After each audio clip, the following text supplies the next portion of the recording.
मटण खाल्ल्यानंतर अवयव निकामी होऊन एकाच कुटुंबातील चौघांचा मृत्यू झाल्याची धक्कादायक घटना कर्नाटकात उघडीस आली आहे। रायचूर जिल्ह्यातील कुल्लूर गावात एका शेतकरी कुटुंबातील जोडपे आणि 2 मुलांनी मटण खाल्ल्यानंतर काही तासात मृत्यू झाला आहे, तर एक व्यक्ती गंभीर अवस्थेत आहे। भीमण्णा बांगली वय 60, पत्नी रम्मा वय 54 आणि मलेशिया वय 19 आणि पार्वती वय 17 अशी मृतांची नावे आहेत।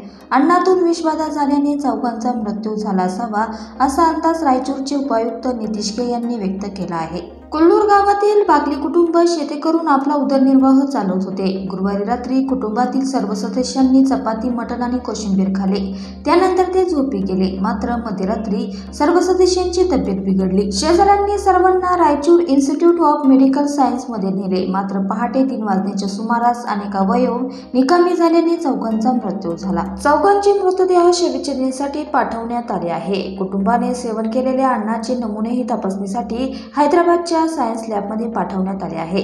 सिरावर पुढील शवविच्छेदन अहवालाच्या प्रतीक्षेत आहेत। शवविच्छेदन अहवाल आणि फॉरेन्सिक लॅबचा अहवाल आल्यानंतर कुटुंबाचा मृत्यू नेमका कसा झाला याबाबत खुलासा होईल।